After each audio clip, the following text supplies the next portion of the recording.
नमस्कार। स्वागत है आपका पार्ट डेंटल की चैनल में, जहां हम दांतों से जुड़ी सेहत को आसान भाषा में आपके सामने लाते हैं। मैं हूं आपका दोस्त और होस्ट आकाश सागर, और आज हम बात करने वाले हैं एक ऐसे विषय में जिसे कई माता पिता नजरअंदाज कर देते हैं, यानी बच्चों के दूध के दांत। आज हमारे साथ हैं डॉक्टर करण गुप्ता। स्वागत है सर आपका हमारी इस चर्चा। थैंक यू आकाश। नमस्कार, मैं डॉक्टर करण गुप्ता, सिरसा से, BDS and MDS in periodontist and implant specialist. ठीक है, आज हम बात करेंगे टेस्टिस टीथ मतलब दूध के दांत के बारे में, ठीक है, जो कि हमारे हर एक पेरेंट्स का कंसर्न रहता है और बहुत सारे क्वेश्चंस भी होंगे। ठीक है, तो आज हम सभी का देंगे आंसर। ठीक है, तो सर हम शुरुआत करते हैं सर। तो सबसे पहले हम जानते हैं कि दूध के दांत क्या, क्यों और कैसे। तो सर सबसे पहले हमारे दर्शकों को ये बताइए कि दूध के दांत क्या होते हैं और ये इतने जरूरी क्यों हैं कि जब तो ये टूट के गिर ही जाने हैं तो इनकी इम्पोर्टेंस क्या है। बिल्कुल बिल्कुल आकाश, हम हर एक पेरेंट्स का यही है क्वेश्चन, जब टूटने ही है तो इसकी इम्पोर्टेंस क्या है। एक्चुअली दूध के दांत भी एक बच्चे के ग्रोथ एंड डेवलपमेंट के लिए उतने ही जरूरी हैं जितने हमारे बड़े के दांत। हम बच्चे का जो है टाइम, जो कि टाइम बीइंग है, उस टाइम के लिए बच्चे के खान पीन पोषण के लिए भी दूध के दांत उतने ही जरूरी होते हैं। अगर दूध के दांत नहीं होंगे तो बच्चे की ग्रोथ भी रेस्ट्रिक्ट हो जाएगी। प्लस बच्चों के दांत हमारा जो साइज, जिसको हम बोलते हैं जबाड़ा, इसके लिए भी जरूरी है। इसका साइज डिटरमाइन भी हमारे दूध के दांत ही करते हैं। ठीक है सर। सर हमारे दर्शकों को ये भी बताइए कि आमतौर पर ये दांत कब आते हैं और कब गिर जाते हैं। दूध के दांत 6 महीने की उम्र में आने स्टार्ट होते हैं, जो कि 2.5-3 साल तक आते हैं।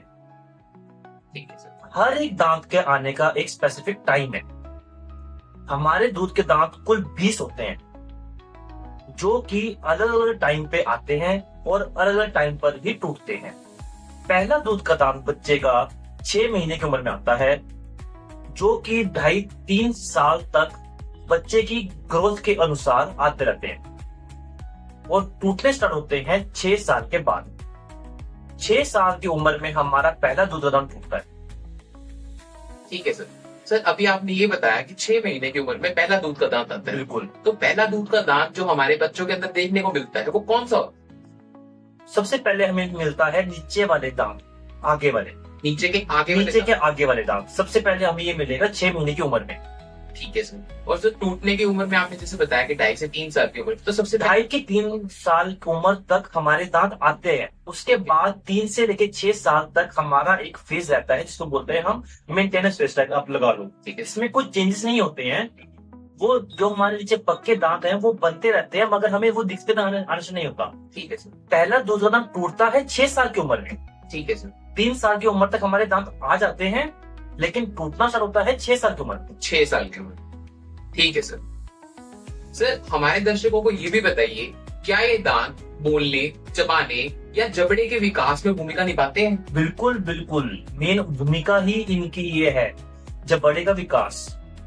दूध के दांत ही हमारे जो को साइज को डिटरमाइन करते हैं। जैसे मैंने पहले बताया, हमारा जो कितना ग्रो करना है, जबाड़े की हड्डी कितनी ग्रो करनी है, ये डिपेंड करता है हमारे दूध का दांत कितना ग्रो है, हमारे दूध के दांत का साइज कितना है। और अगर दांत हैं तभी हम खाना खाते हैं, तभी हमारा खाना सही से हमें हजम होता है, और वो ही हमें न्यूट्रिशन प्रोवाइड करता है बच्चे को उसकी ग्रोथ एंड डेवलपमेंट के लिए। चाहे वो बोन की हेल्थ है, चाहे वो गट हेल्थ है, चाहे वो ब्रेन हेल्थ है, हर चीज की हेल्थ के लिए बच्चे को चाहिए बैलेंस डाइट एंड न्यूट्रिशन, जो कि हमें दूध के दांत ही हेल्प करते हैं खाने में और उसको न्यूट्रिशन प्रोवाइड करने में, जब तक उसके परमानेंट या जो नए दांत है वो नहीं आ जाते। बिल्कुल। ठीक है सर।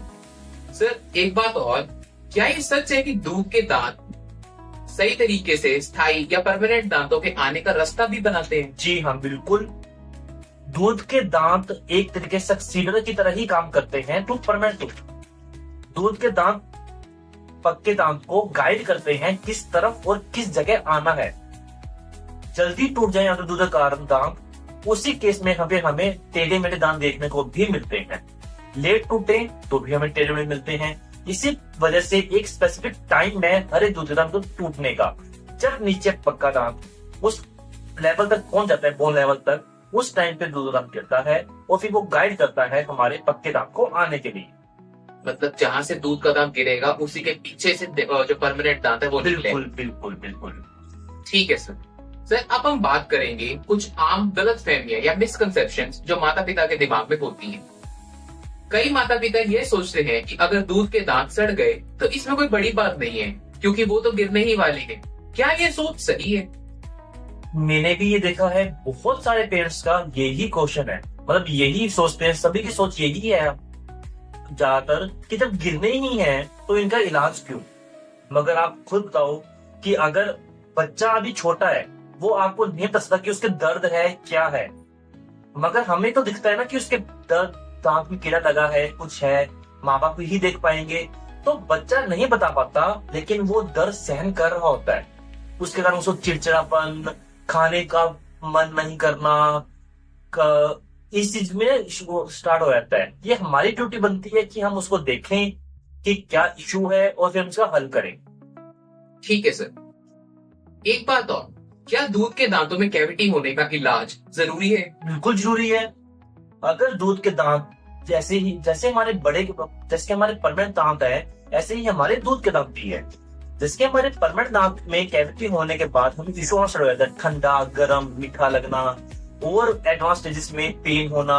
सेम हमारे दूध के दांत में भी होता है, ठंडा, मीठा लगना, और एडवांस स्टेजेस में दूध के दांत में भी पेन होता है।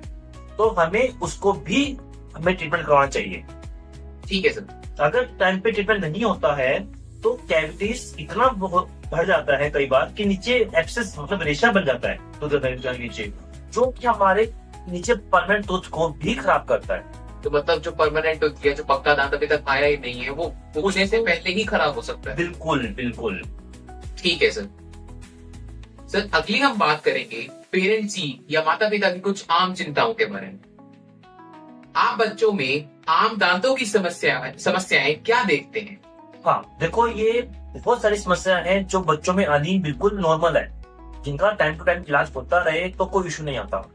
जैसे कि नर्सिंग बोटल केरीज, दूध के दांत में छोटे, मतलब 2-3 साल की उम्र में भी हमारे आगे वाले सारे दांत में कीड़ा लग जाना, जिसके लिए एक टर्म है नर्सिंग बोटल केरीज।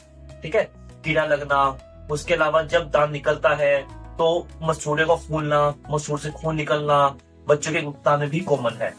ठीक है सर। सर एक सवाल और, अब जैसे छोटा बच्चा है वो तो अपनी दिक्कत हमें क्लियरली बता नहीं पाएगा, बिल्कुल। तो माता पिता कैसे पहचाने कि उसके बच्चों के दांतों में कोई परेशानी शुरू हो रही है? ऐसे क्या साइंस एंड सिम्टम्स हैं? बिल्कुल, इसके लिए एक तो है कि हर 6 महीने में एक बार डेंटल चेकअप जरूरी है, चाहे वो बच्चा है चाहे वो अडल्ट है। हम हमेशा कहते हैं कि अगर हम 6 महीने में एक डेंटल रेगुलर चेक करवाते रहेंगे तो बहुत सारी कंडीशंस हैं जो कि हम अर्ली स्टेज पे डायग्नोस करके हम ट्रीट भी कर सकते हैं। प्लस माँ बाप क्या कर सकते हैं ना, पेरेंट्स घर पे क्या कर सकते हैं, एटलीस्ट वो रेगुलर अपने बच्चों के मुंह में with the help of some torch और मोबाइल की फ्लैश लाइट एक बार दे सकते हैं कि क्या कुछ स्केरीज लाइक कुछ कालापन स्टार्ट तो नहीं हुआ है।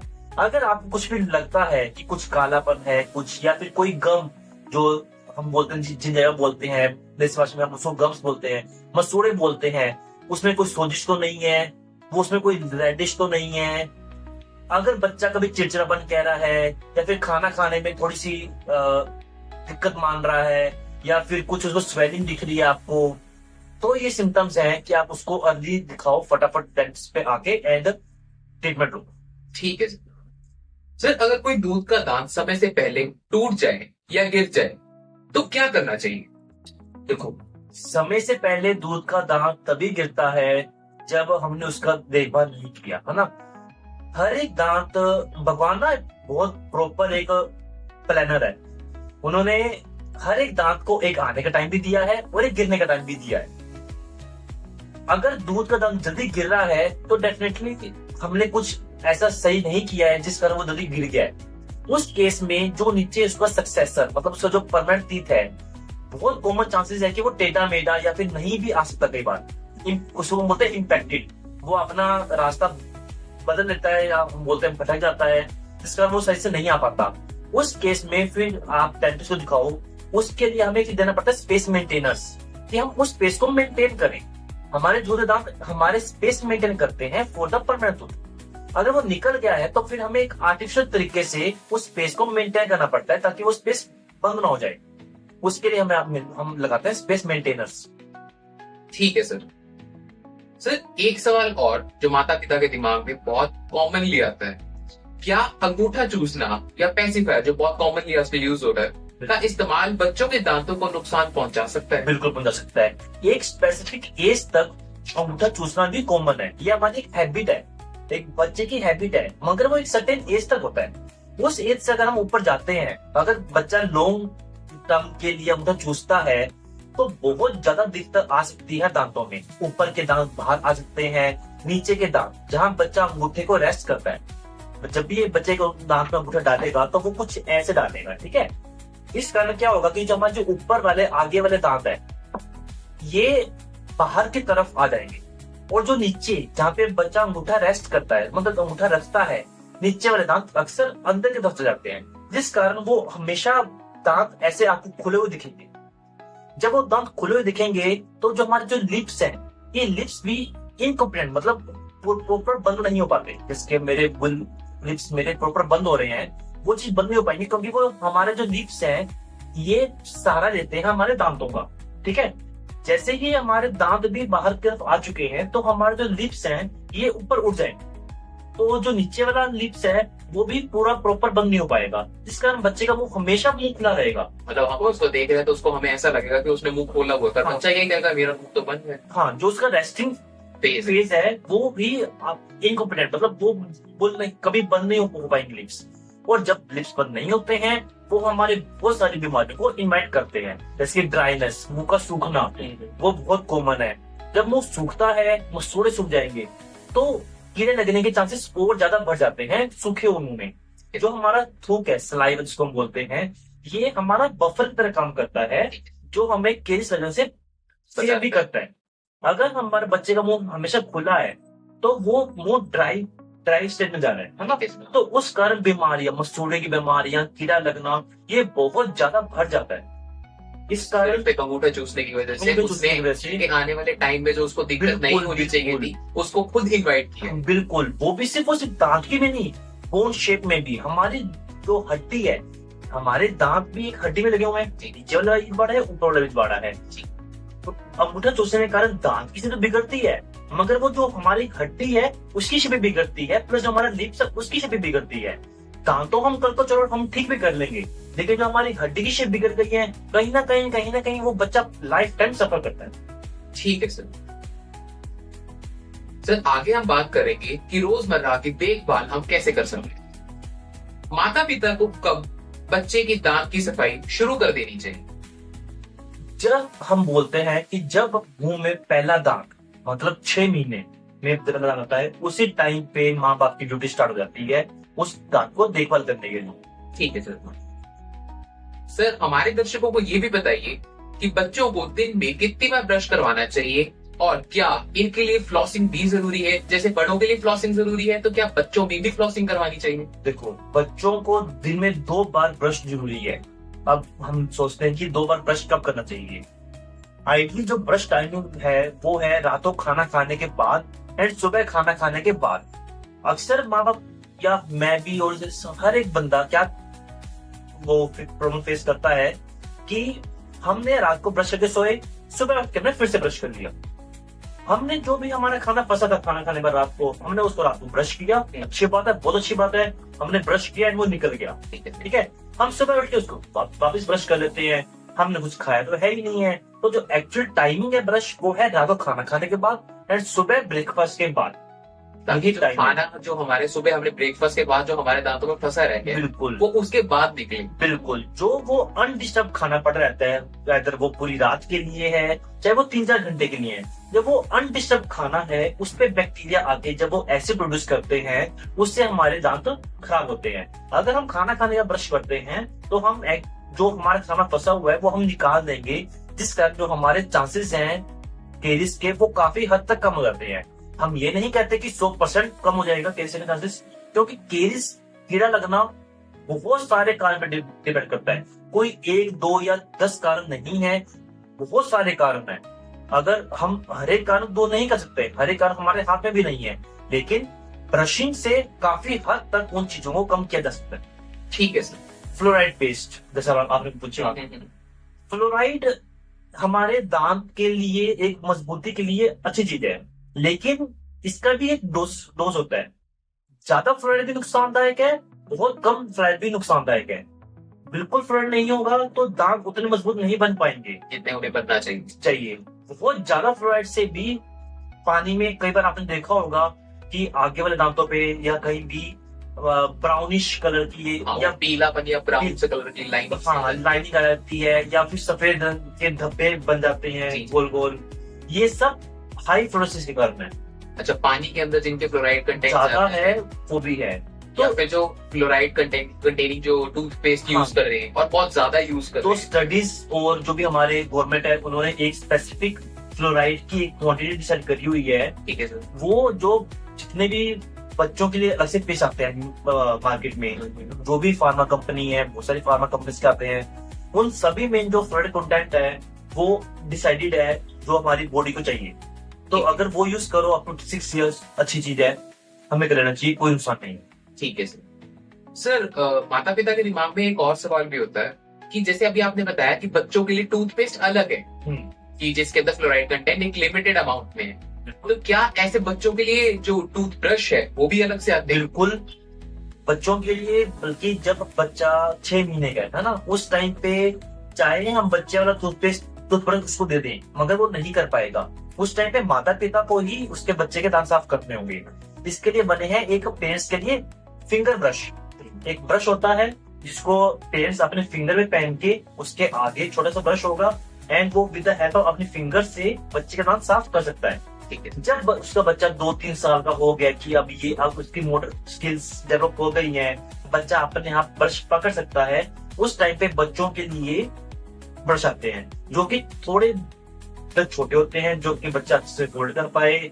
जो आगे हमारे ब्रिसेस हैं वो सॉफ्ट होते हैं ताकि बच्चों को नुकसान ना पहुंचे, क्योंकि उनको अभी नहीं पता हमने कितना फोर्स लगाना है। तो वो अच्छा सॉफ्ट ब्रश होता है आगे वाला। उसके ब्रिसेस जो है वो बच्चे के हिसाब से design plus decided, number of braces भी डिसाइडेड होते हैं बच्चों में। तो वो हर एक चीज है कि बच्चों के लिए ब्रश आते हैं, चाहे वो फिंगर ब्रश, ब्रिसेस के लिए, उसके बाद brushes and then adult brush. ठीक है सर। अगला हम इसके बारे में डिस्कस करेंगे कि डेंटल विजिट्स या डॉक्टर की क्या बच्चों के लिए भूमिका रहती है। तो बच्चों को पहली बार डेंटिस्ट के पास कब लेके जाना चाहिए? अच्छा क्वेश्चन है ये। अक्सर हम सोचते हैं कि बच्चों को कब लेना चाहिए। मुझे अभी भी ध्यान है, मेरा एक पेशेंट था, वो उसका एज कुछ 3 साल के आसपास था। वो मेरे पास आए, उसके मुंह में काफी ज्यादा केरिस लगी हुई थी। ठीक है, तो उनको मैंने बोला कि आप इनको ब्रश कब करवाते हो, क्या करवाते हो? तो बोले बच्चों को ब्रश कब से करवा दें, हमें तो अब पहली बार दिखा रहे हैं जी, हमें पता ही नहीं है कि बच्चों को ब्रश भी करवाना होता है। नॉलेज, क्योंकि नॉलेज हर एक बंदा सोचता है कि टूटना ही है तो ब्रश भी क्यों करवाना है, क्या बच्चों को वो दांत घिस जाएंगे, मजबूत नहीं बनेंगे। एक्चुअली हमारे है क्या कि हमारे ना मिसकॉन्सेप्शन, जो मिथ्स बनी हुई है कि ब्रशिंग करने से भी दांत घिस जाते हैं। जब बच्चा ब्रश करेगा, बच्चे दांत कभी कच्चे हैं, वो ब्रश करेगा तो दांत घिस जाएंगे, ये हमारी मिथ बनी हुई है, जिस कारण हम अक्सर ब्रश नहीं कर पाते या हम डॉक्टर को नहीं दिखाते। लेकिन जो सही चीज है, जब आपके बच्चे के मुंह में पहला दांत आता है, उसी टाइम पे बच्चे का रेगुलर फर्स्ट चेकअप होना चाहिए। 6 मंथ 6 मंथ पे ही पेरेंट्स की ड्यूटी होती है कि ब्रशिंग स्टार्ट करे एंड डेंटिस्ट को फर्स्ट विजिट स्टार्ट करें। उसके बाद रेगुलर विजिट्स, हर 6 महीने में एक विजिट बच्चे के लिए जरूरी है। बच्चे के लिए क्या, सभी के लिए जरूरी है, हर 6 महीने में एक विजिट। ठीक है सर। सर हमारे दर्शकों को ये भी बताइए कि पीडियाट्रिक डेंटिस्ट और एक जर्नल डेंटिस्ट में क्या अंतर होता है, और क्या बच्चों को सिर्फ पीडियाट्रिक डेंटिस्ट के पास लेके जाना सही है या जर्नल डेंटिस्ट भी वही सेम काम कर सकता है? पीडियाट्रिक डेंटिस्ट एक स्पेसिफाइड उसकी मास्टर्स है for the wellbeing of child. ठीक है। हमारे जो परमानेंट टूथ है और जो हमारे चाइल्ड टूथ है वो काफी अलग है, शेप में, साइज में, बनावट में, हर चीज में हमारे अलग है। और सभी की अलग अलग नीड्स हैं। पीडियाट्रिक डेंटिशियन इन चीजों में माहिर है, जो हम बोलते हैं मास्टर्स है। तो अगर फैसिलिटी मिलती है पीडियाट्रिक डेंटिशियन की, वो बहुत अच्छी बात है। Always go for paediatric dentist. लेकिन अगर आपका एरिया इतना ग्रो नहीं है या फिर किसी भी कारणवश अगर एक पीडियाट्रिक डेंटिस्ट अवेलेबल नहीं है, देन एक जनरल डेंटिस्ट भी एक अच्छा रोल प्ले कर सकता है बच्चे की वेलबींग के लिए। ठीक है सर, आगे हम बात करेंगे खान पान की आदतों के बारे में। बच्चों की दांतों की सेहत में खाने पीने का क्या योगदान होता है? बिल्कुल, खाने पीना का ही हमारा बॉडी सारा डेवलप करती है। एक बैलेंस्ड एंड न्यूट्रिशन डाइट बहुत जरूरी है बच्चे के ओवरऑल ग्रोथ के लिए भी, as well as for the dentition also. ठीक है, दांतों के लिए भी जरूरी है। ऐसा वो कैल्शियम है, विटामिन डी है। हमारे दांत की जो लेयर्स है, इसको बोलते हैं इनेमल। सभी ने सुना होगा, हर एक पेरेंट्स ने सुना होगा। आजकल हर जगह यूट्यूब लगा लो, एड्स लगा लो, टीवी लगा लो, हर जगह इनेमल वर्ड यूज हो रहा है। तो इनेमल क्या है? हर तो देखिए में इनेमल है। इनेमल क्या है? इनेमल एक स्ट्रॉन्गेस्ट स्ट्रक्चर है हमारी पूरी बॉडी का। हमारी पूरी बॉडी में इनेमल जितना स्ट्रॉन्ग कुछ नहीं है। ठीक है सर। इनेमल में 96% कैल्शियम है। तो दांत की फॉर्मेशन के लिए कैल्शियम जरूरी है, as well as vitamin D भी जरूरी है। तो खान पान अगर अच्छा है, बच्चे को proper calcium and vitamin D मिल रहा है, तो अच्छी चीज है, उसके ग्रोथ अच्छे होंगे। प्लस जो बच्चे आजकल चॉकलेट, टॉफी, क्रैक्स वगैरह खाते हैं, इनका बहुत ज्यादा नुकसान है हमारे दांतों को। हम माँ बाप दे देते हैं आजकल की कुछ, ठीक है बच्चा रो रहा है, टॉफी दे दो, चॉकलेट दे दो, चिप्स दे दो। एक्चुअली हमें ये समझना पड़ेगा कि हमारे कीड़ा कैसे लगता है। ठीक है, हम कहते हैं कि बच्चे को चल ठीक है, इन चीजों से अगर आपने देना ही है तो एटलीस्ट खाने के साथ दे दो। ठीक है, बच्चे ने खाना खाया है, दोपहर है, खाना खाया है, खाने के बाद बच्चे को देना है, बच्चे का मन है, आप चॉकलेट तभी दे दो।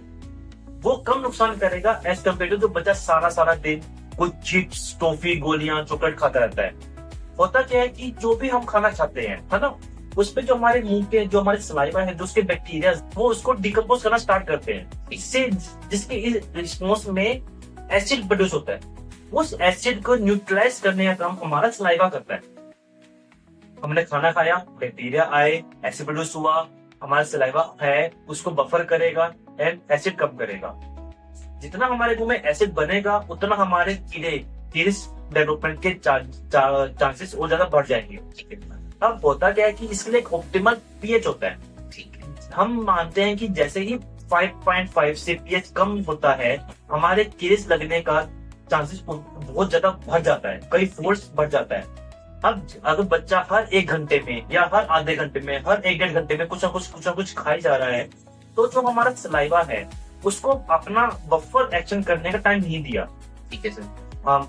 बच्चे ने खाना खाया, उस टाइम पे उसका जो बैक्टीरिया आए, एसिड प्रोड्यूस हुआ। जैसे ही सलाइवा ने उसको वापस बफर करना था, उस टाइम बच्चे ने कुछ और खा लिया है, फिर वापस एसिड प्रोड्यूस हो रहा है। इसका जो हमारा ऑप्टिमल पीएच है 5.5, काफी टाइम लगातार तक वो पीएच डाउन रहता है, जिस कारण एसिड प्रोड्यूस बहुत ज्यादा होता है और फिर हमें बच्चे के दांत में और दर्द होता है। तो मैं ये नहीं कहूंगा कि बच्चे को कुछ मत दो, बच्चे की भी बचपना है, खाएगा तो फिर बच्चा नहीं है तो क्या हम खाएंगे। ठीक है, लेकिन एटलीस्ट उसको बार बार हर 1 घंटे में देने अवॉइड करने के बजाय उसको खाने के साथ दो। सर, अभी आपने ये भी बताया क्या चॉकलेट्स वगैरह से बच्चे की दांतों में दिक्कत क्रिएट हो सकती है, केरीज जिसको हम, या दांत का सड़ना जिसको हम कहते हैं। तो क्या मार्केट में कुछ ऐसे ऑल्टरनेटिव भी प्रेजेंट हैं कि जो चॉकलेट वगैरह की जगह हम बच्चे को दे दें कि उसको फीलिंग भी चॉकलेट वाली आए पर उसके दांतों को दिक्कत भी ना करे? बिल्कुल, जो चॉकलेट है, देखो अब आप सोचते हैं कि चॉकलेट में ऐसा क्या है जो खराब करते हैं। चॉकलेट में एक तो है शुगर कंटेंट। ठीक है, जो शुगर कंटेंट है, जो कि बच्चे का जब बैक्टीरिया आता है जो एसिड प्रोड्यूस करेगा, जो जितना मीठा है उतना ज्यादा एसिड प्रोड्यूस करेगा जब वो डिकम्पोज होगा। प्लस चिपचिपापन। ठीक है, चॉकलेट जो जाके चिपक जाती है उसके बाद बच्चा ब्रश नहीं करता है वो।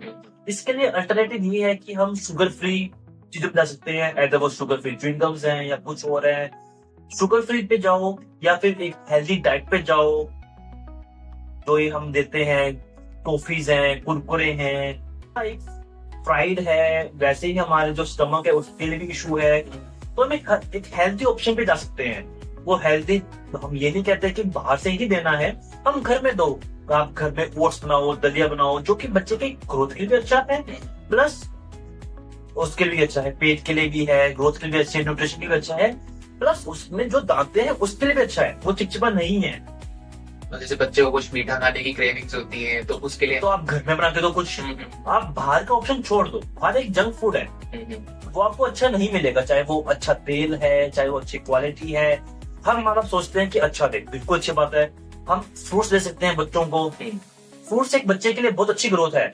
हम अगर बच्चों को कुछ देते हैं तो उसकी ग्रोथ ही काफी अच्छी होती है, चाहे वो माइंड की, ब्रेन की ग्रोथ है, चाहे वो गट हेल्थ है, चाहे वो बोन्स हैं, चाहे वो है, हर एक फ्रूट में कुछ ना कुछ खूबियां हैं। जितना पैसा हम बच्चे के एक जंक फूड पे लगाते हैं, अगर हम वही पैसे का अगर बच्चे को हम फूड दे दें तो उसका ग्रोथ काफी अच्छी होगी, जब हम रेगुलर देखते हैं। ये हमें पेरेंट्स को समझना पड़ेगा कि हम वही पैसा अगर हम जो जंक फूड पे खर्च रहे हैं उससे जगह फूड्स पे खर्चे, उनको फूड पे डाल दे। अगर हमें बच्चों को पैसा देना भी है, पैसा दो और बच्चों को बोलो फ्रूट लेके आए च्युइंगम की बजाय।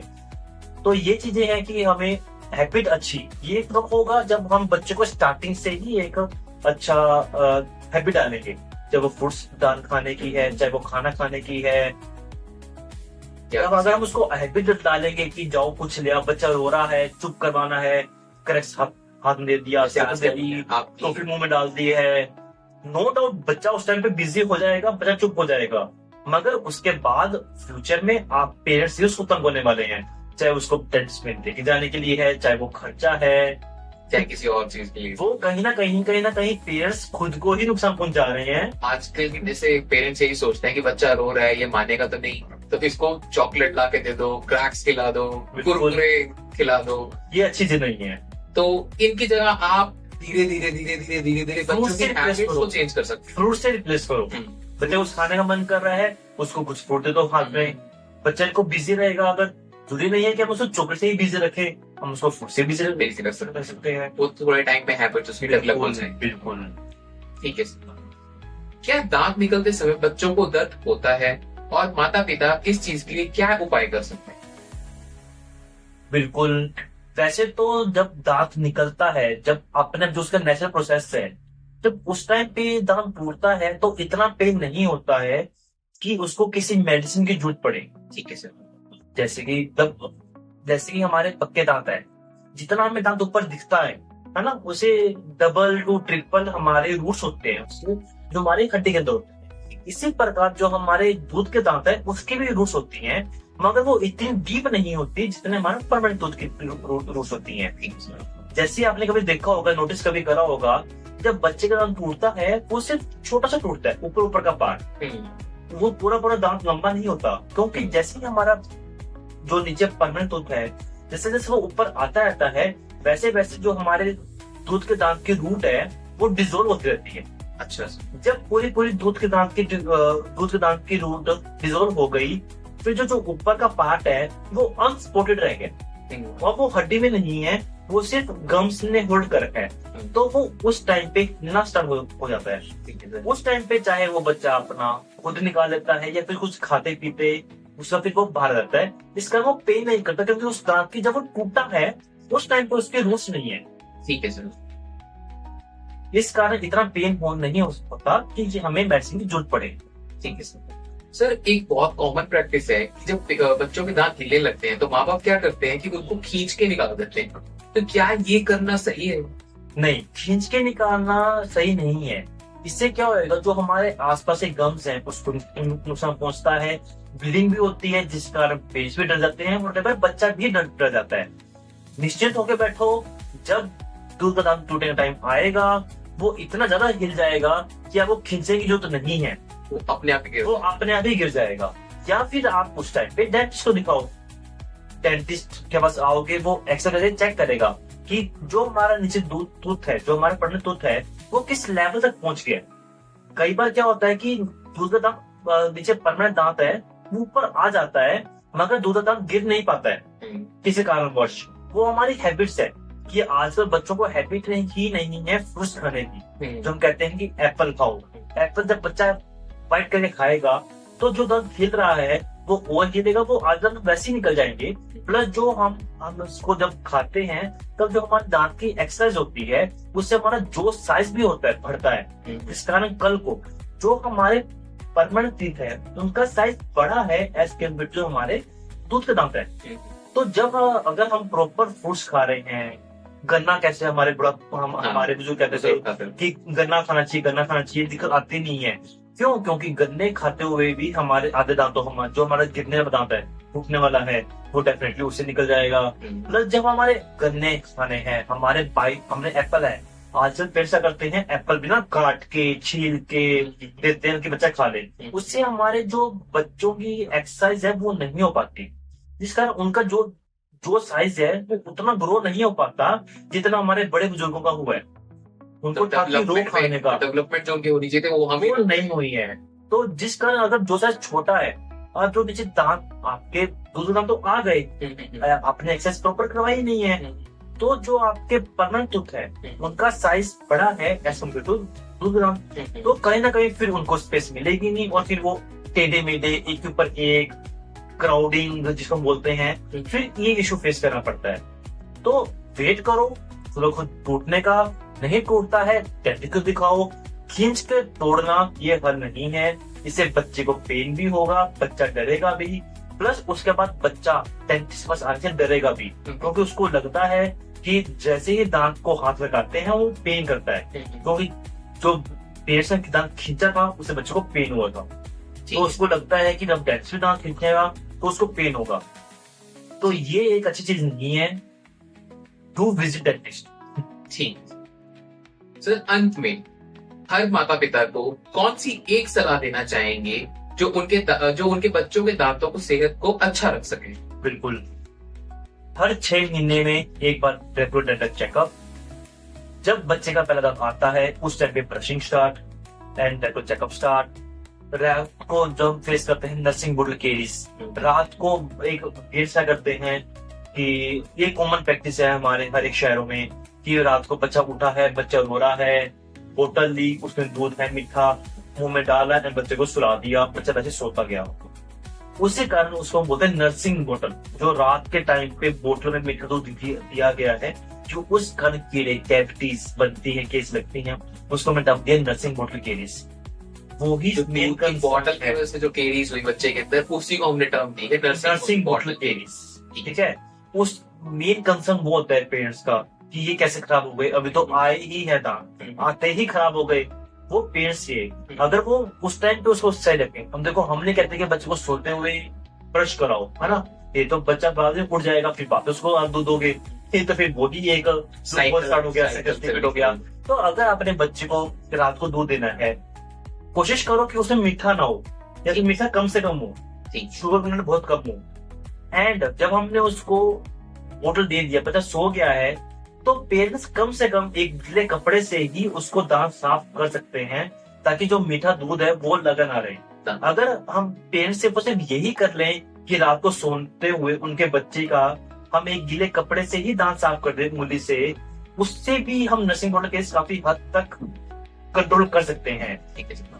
वैसे जो मेन है 2 टाइम ब्रशिंग, 2 बार ब्रश करवाओ, अच्छे से ब्रश करवाओ, प्रॉपर टाइम। बच्चे कई बार क्या करते हैं स्कूल जाने की जिद में या फिर जो भी है, बस मुंह में ब्रश लगाया, ऐसे से 1-2 बार घुमाया एंड आ गए विदिन 10 सेकेंड्स। हम पेरेंट्स भी कई बार क्या बोलते हैं, वेरी गुड, कर भी इतनी जल्दी, पर वो अच्छा नहीं है।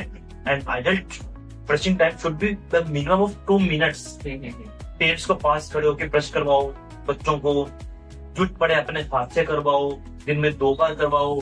जब पहला दांत आया है मुंह में तब से ब्रशिंग स्टार्ट करो एंड हर 6 महीने में चेकअप करवाओ। अगर केरीज है तो उसको अर्ली स्टेजेस पे ही उसका ट्रीटमेंट लो। रेस्टोरेशन पॉसिबल्स है उस टाइम पे। पिट एंड फिशर सीलेंस, कईयों के जो डीप फिट्स जो हमारे दांत की बनावट है वो अब्राउन होती है, जिस कारण कीड़े लगने के चांसेस बढ़ जाते हैं, उसका ट्रीटमेंट करवाओ, अर्ली ट्रीटमेंट करवाओ जल्दी हो सके। ठीक सर, आज हमारी इस चर्चा में आपका बने रहने का बहुत बहुत धन्यवाद। आपने बहुत सारी जरूरी जानकारी आसान भाषा में हमारी ऑडियंस तक पहुंचाई। जैसे कि आपने बताया, दूध के दांत चाहे गिरते हो पर उनका महत्व तो बहुत बड़ा। आपका हमारी इस चर्चा में जुड़े रहने के लिए बहुत बहुत थैंक यू। अगर आपको आज का एपिसोड अच्छा लगा हो तो इसे लाइक, शेयर और सब्सक्राइब जरूर करें। और हाँ, अगर आपके बच्चे की डेंटल चेकअप अभी तक नहीं हुई है तो यही सही समय है। फिर मिलेंगे अगले एपिसोड में, तब तक मुस्कुराते रहिए।